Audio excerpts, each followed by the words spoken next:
Kita mulai ya Bapak. Kita, ya Bismillahirrahmanirrahim. Alhamdulillahirrahmanirrahim. Eh, Alhamdulillah pada hari ini 17 Agustus kita adalah hari kemerdekaan negara Indonesia. Ya, ya sebelumnya salam kita aturkan kepada teladan kita, junjungan kita Rasulullah SAW dan para keluarga dan sahabatnya. Semoga sholawat tercurah kepada beliau dan keluarga dan sahabatnya. Dan semoga kita mendapatkan syafaat dari beliau dengan kita mencoba untuk terus mempelajari untuk dalam rangka lebih mengenal dan lebih mencintai dan mentaati teladan kita tersebut.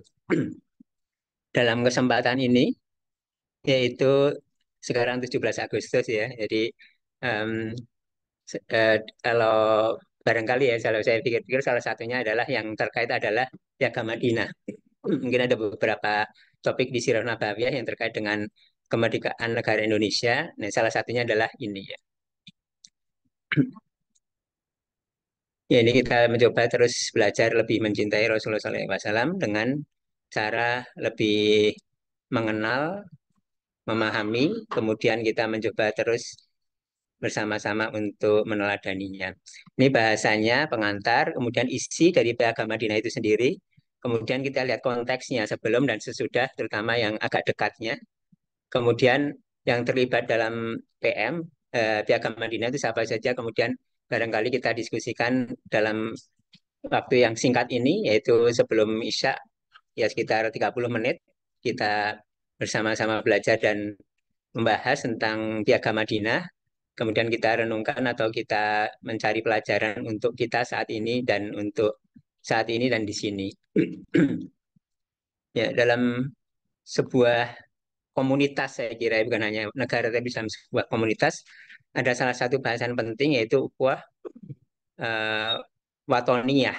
Ya, ukhuwah watoniyah itu adalah persaudaraan dalam Islam yang menekankan pentingnya hubungan baik harmonis antar sesama warga, bukan hanya negara tapi warga, ya RT, RW sampai komunitas yang lain-lain yang itu ada perbedaan agama, suku, golongan dan lain-lain. Dan tentunya yang sangat penting juga adalah ukhuwah Islamiyah ya.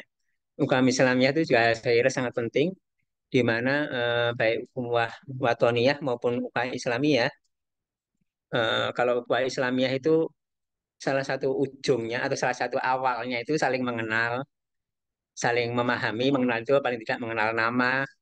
Kalau lebih memahami itu artinya dia rumahnya di mana gitu ya. Kemudian mungkin keluarganya apalagi.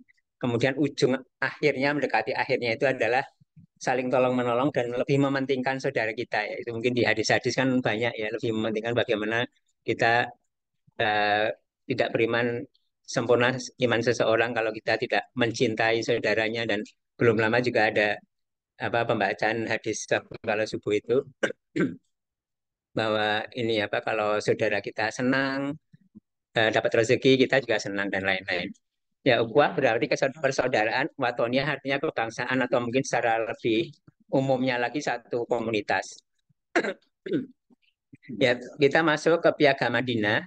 Piagam Madinah itu ada dua versi paling tidak dalam bahasa aslinya atau Arabnya, yaitu yang pertama Sohifah Al-Madinah.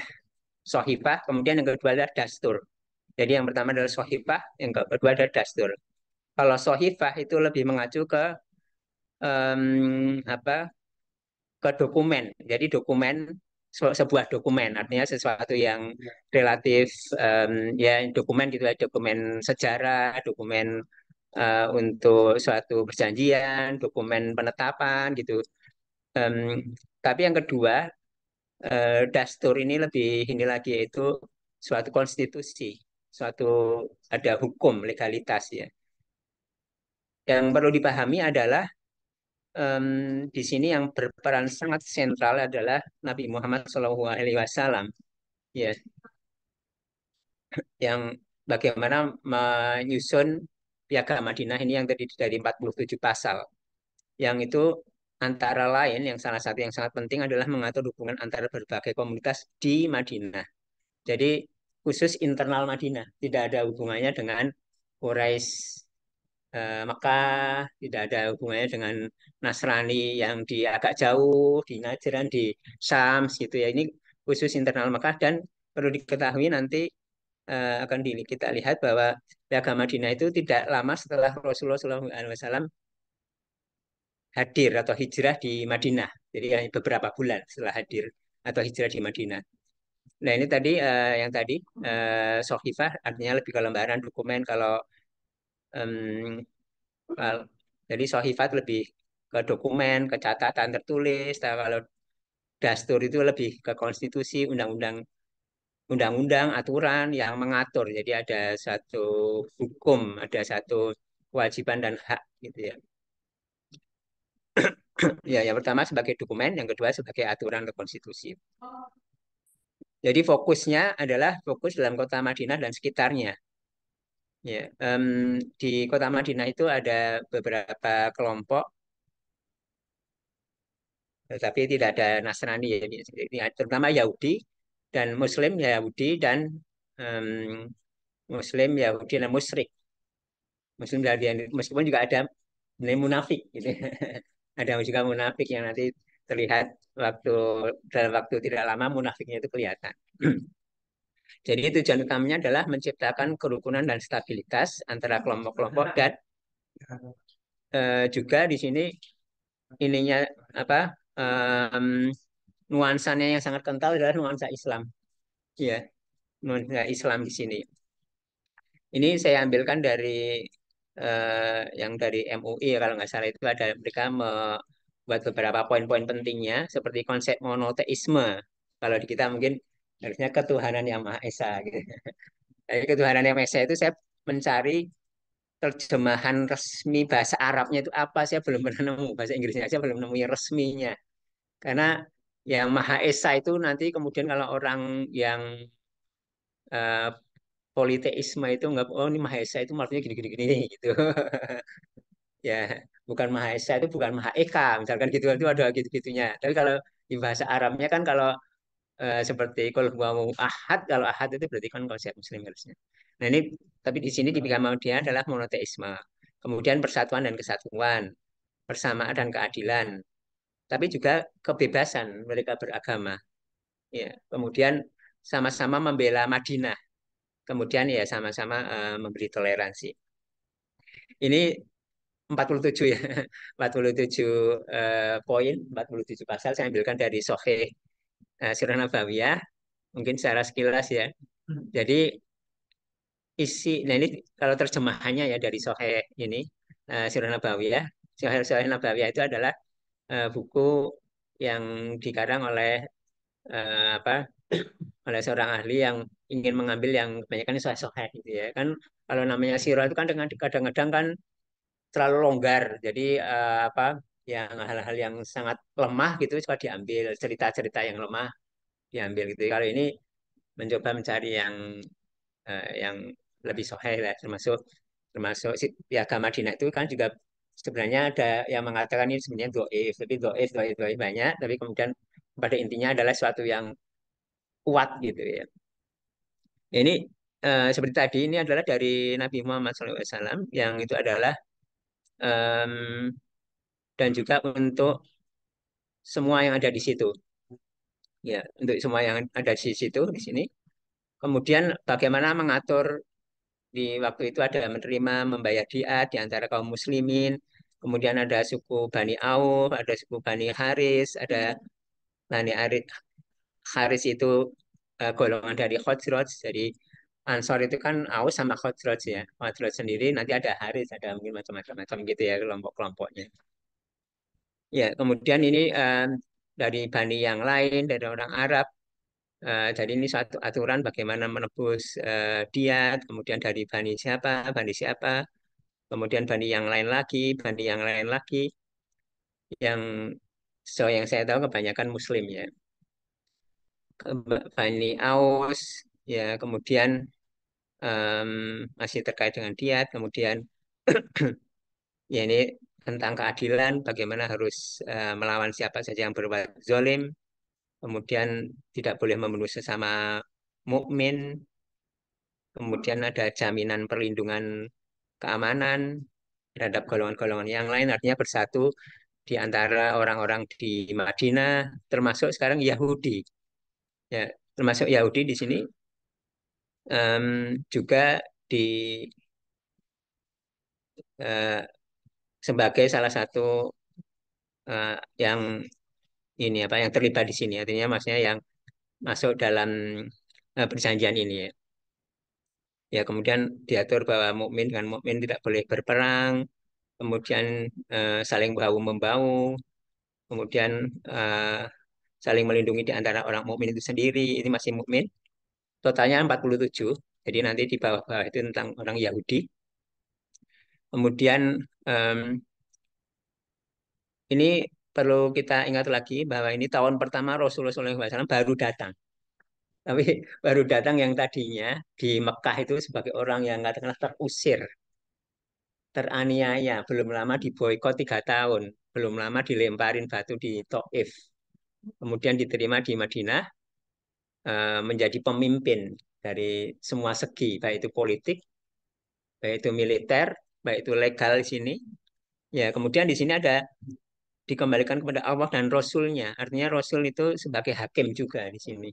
Kalau ada perselisihan, jadi mempercayakan sebagai orang yang baru datang tapi sudah dipercaya ini adalah Rasulnya. Ya, sehingga Abdullah bin Sabah sebagai salah satu Abdullah bin Ubay ya, itu salah satu yang tokoh munafik itu dari Khosraj ya, itu ini apa merasa tersingkir. Ya, kemudian ini ada Bani Auf, ada em, nah ini ada Yahudi, Yahudi ada macam-macam Yahudi. Eh, Meskipun secara garis besar Yahudi itu ini ya apa Yahudi itu sebenarnya ada 3 ya. Nanti ada 3, tapi ini ada yang kecil-kecilnya ada beberapa. Maksudnya yang sub-subnya. Jadi perjanjian ini juga berlaku untuk komunitas-komunitas Yahudi. Ya. Untuk komunitas-komunitas Yahudi dan banyak komunitas-komunitas lain disebutkan ada Yahudi Syatibah dan yang lain-lain yang kalau di Surah Nabawiyah yang jarang ya karena yang biasanya disebut adalah komunitas besarnya aja. Ya, kemudian ini tidak boleh mengusir kecuali atas izin Muhammad. Artinya Nabi Muhammad SAW itu mempunyai peran sentral di sini. Ini tentang Yahudi, Yahudi, Yahudi, artinya saling tolong menolong, termasuk saling mencukupi kebutuhan. Ya, kemudian di sini adalah Yathrib atau Madinah itu ada suatu tanah yang haram, artinya suatu yang dijaga oleh semuanya. Kemudian ini sebagai hakim kalau ada perselisihan ke Rasulullah,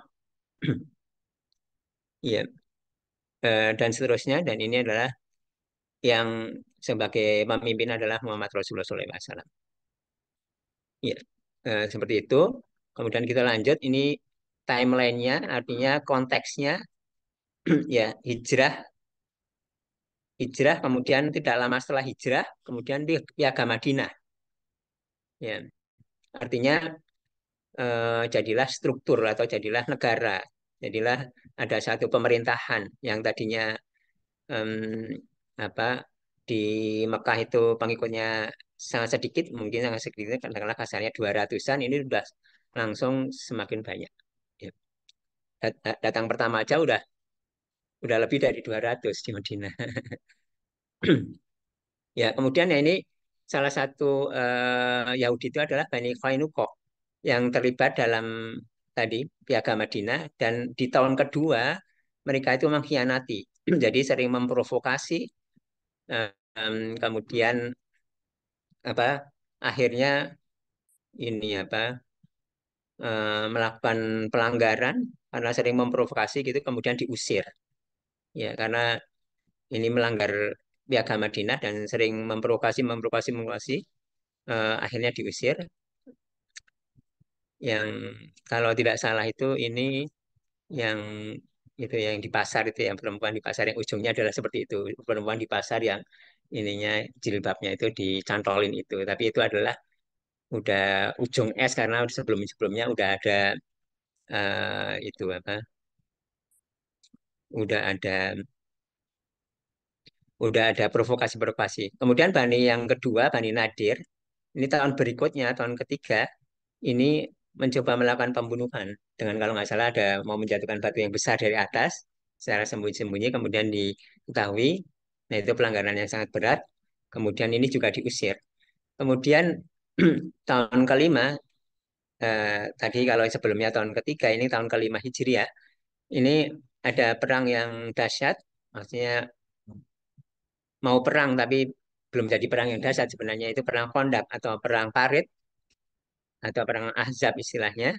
Nah, di mana di sini ada Bani yang terakhir yang tersisa di Madinah, yaitu Bani Quraiza, Bani Yahudi, yang mempunyai peran yang sangat-sangat aktif untuk mengumpulkan orang-orang Quraisy Mekah, diprovokasi dan lain-lain sehingga banyak sampai sekitar 10.000 orang.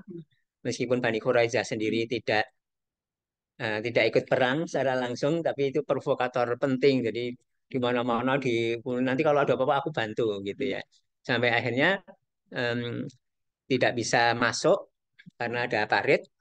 Kemudian sebenarnya bisa masuk melalui bentengnya Bani Quraisyah. Jadi di parit itu ada ujungnya atau di sekitar itu ada bentengnya Bani Quraisyah. Kalau masuk dari benteng Bani Quraisyah bisa masuk kota Madinah. Dan itu udah mau seperti itu ya, meskipun mereka Bani Quraisyah juga takut-takut. Tapi kemudian akhirnya dengan izin Allah, antara lain dengan adanya cuaca yang sangat jelek, udah berhari-hari atau mungkin bahkan udah sekitar 1 bulan kalau nggak salah itu, pasukan Ahzab itu akhirnya pulang gitu ya. Jadi menyerang dan ini udah yang provokatornya itu tinggal sendiri di sini. Kemudian karena pengkhianatan suatu pelanggaran yang sangat berat, kemudian mereka dibunuh. Ya, kemudian konteks yang lain lagi adalah perjanjian Hudaibiyah tahun ke-6, yaitu dengan orang Quraisy. Ya, tidak saling menyerang, artinya ini adalah gencatan senjata.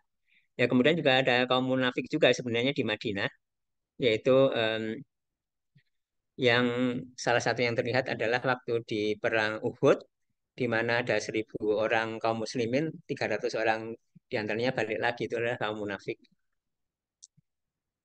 Ya, kemudian ada Fathu Makkah dan wafatnya Rasul. Ya, kelompok yang terlibat yaitu di Madinah itu ada kaum muslimin. Kaum muslimin itu adalah Muhajirin dan Ansor. Ansor itu biasanya besar besar kelompok besarnya adalah Aus dan Khazraj yang terus-menerus berperang sebelum Rasulullah SAW hijrah. Kemudian yang Yahudi itu ada tadi banyak ya, Haris dan lain-lain, tapi secara besarnya ada tiga ini, yaitu Quraisy, Nadir dan Quraisyah. Yang perlu dicatat di sini juga ada beberapa orang Arab itu jadi ikut Yahudi karena mereka itu pernikahan dengan orang Yahudi dengan anaknya jadi Yahudi. Kemudian waktu diusir dia ikut pergi, meskipun boleh tinggal atau boleh pergi. Mereka ada yang beberapa boleh ikut pergi. Kemudian ada musyrik, ya suku Arab yang masih musyrik. Kemudian suku lain, tapi tidak ada atau sedikit yang Nasrani. Ya, saya kira mungkin seperti itu. Yang terakhir adalah pelajaran bagi kita, yaitu dari isi perjanjian Madinah itu sendiri, bagaimana konsep monoteisme, kemudian persatuan kesatuan, meskipun berbeda-beda dalam berbagai hal, kemudian keadilan, kemudian ya mungkin kalau orang menyamakan mungkin dengan Pancasila gitu ya. Tapi yang sangat penting juga adalah ini ada peran sentral Rasulullah SAW yang ya memang sangat-sangat gitu ya dibandingkan dengan mungkin Soekarno yang yang ya mau tidak mau mungkin istrinya juga berapa juga nggak tahu misalkan gitu dan lain-lain, meskipun ya dianggap reformis Islam oleh waktu itu dari berbagai kalangan. Kemudian yang sangat penting juga menurut saya adalah kalau disamakan dengan Pancasila adalah tafsir Pancasila. Pancasila itu tafsirnya itu mana gitu. Kalau saya kan pernah nyari-nyari tafsir Pancasila, buku-buku Pancasila, tafsirnya di mana kan. Misalkan ketuhanan yang Maha Esa, maksudnya itu apa ketuhanan yang Maha Esa? Nah, kalau kita lihat BPIP, ketua BPIP yang pertama itu adalah Yudi Latif. Yudi Latif seorang ilmuwan, ilmuwan Pancasila, menulis buku Pancasila tebal gini, ada di tadi saya bawa itu biasanya ditaruh di situ. Salah satu yang sangat surprise atau ya menurut saya adalah menurut Yudi Latif yang mantan ketua BPIP yaitu yang sebelumnya dan ilmuwan Pancasila itu adalah dalam ketuhanan yang Maha Esa, Pancasila itu adalah terutama moralitas publik, tapi tidak mencampuri keyakinan pribadi. Oleh karena itu, misalkan boleh saja seseorang itu dia itu ateis, boleh aja nggak apa-apa ateis, itu tidak bertentangan dengan Pancasila, ateis atau agnostik. Agnostik itu maksudnya ya ya ya hidup aja lah gitulah, tidak eh, kemudian agnostik atau ateis itu nggak apa-apa, asal jangan dikampanyekan. Itu kan sesuatu yang menurut saya sangat-sangat sangat tidak Islami. Kemudian kalau kita mencari di negara paripurna ini di sila pertama yang tebelnya banyak diuraikan panjang lebar ketuhanan yang Maha Esa, sejauh yang saya tahu itu tidak ditemukan referensi ke Al-Quran misalkan gitu. Padahal Al-Quran itu kan mayoritas umat Islam yang ketuhanan yang Maha Esa itu kan ciri khas Islam gitu ya, monoteis dibandingkan dengan yang lain-lain. Nah, kalau kita, yang kontemporer saya kira kita tahu deh yang Yudian Wahyudi sebagai kepala BPIP. BPIP itu kan lembaga resmi negara. Artinya yang menafsirkan Pancasila gitu kan. Kita lihat waktu di Paskibraka itu tafsiran negara atas bagaimana berjilbab. Kemudian pernah mengatakan musuh terbesar Pancasila adalah agama tahun 2020. Kemudian salam waktu itu, ya salam itu baiknya kalau konteksnya pluralitas lebih ke salam itu seperti dulu waktu Menteri Pendidikan Daud Yusuf atau siapa kalau nggak salah itu, ya selamat pagi, ya selamat pagi, selamat jangan jangan assalamualaikum seperti mendominasi, karena sekarang jadinya assalamualaikum, santi santi hum apa apa gitu kan, ya udah selamat pagi aja seperti itu. Artinya itulah ya, tapi juga tentunya kita sangat bersyukur bahwa kita juga bebas melakukan ini ibadah dan lain-lain. Ya saya kira seperti itu Bapak-bapak. Mangga silakan mungkin ada koreksi, komentar, tambahan. Saya Ya Pak, silakan Pak. banyak teman, tapi Ya, tidak pernah punya tanggapan dan baru tahu terdekat iya dengan menurut saya, presiden. iya Akhir betul kali Pak. hanya dipakai saja untuk ramai, meminjam duit dana haji dan sebagainya. Hmm. Kan itu saya buat agama yang di Jawa Timur itu Pak. Yakut itu bapaknya itu seorang tokoh NU. Jadi dia diorbitkan di Jawa Timur kalau orang mau naik pangkat, mau punya ini itu termasuk orang Kristen, itu mendatangi tokoh NU. Misalnya mau jadi wali kota, mau jadi camat, ini berpegangan kepada tokoh-tokoh NU. Itu bisa jadi. Termasuk di instansinya sendiri, misalkan di dinas mana gitu ya mau mutasi ke mana mana itu tokoh NU yang dipegang. Jawa Timur tuh begitu ada. Ya Pak. Ya kalau menurut saya yang Jadi ya, Kapolres saja menjadi Kapolres. ya, Dipegang itu tokoh-tokoh itu. Ya, diorbitkan nantinya. ya Pak. Tapi kalau sudah jadi ya lain lagi masalahnya. Dan memang banyak juga yang apa namanya orang-orang NU sendiri memanfaatkan gitu. Jadi Iya kalau Pak. sudah menjadi seorang Kapolres, tolong dong saya berikan hobi saya apa gitu kan. Ya, Di samping ya sebenarnya sangat diharapkan ya sebagai wakil presiden meskipun hanya wakil, hanya wakil. tapi kan sesuatu yang sangat powerful. Pertama itu, kedua seperti menteri menteri koordinator apa Pak Muhajir Effendi apa Muhajir Menko Polhukam. Menko apa Menko pembangunan manusia gitu ya itu. Oh, kan. Nah Ya. itu kan beliau kan tokoh Muhammadiyah Pak, Muhammadiyah itu. tokoh Muhammadiyah yang sekarang jadi ketua Haji Tambang itu kan. Muhammadiyah. Nah itu juga itu kan di bawahnya beliau kan ada Menteri Pendidikan, Menteri apa. Kita lihat Nah, dia contohnya Menko posisinya kan.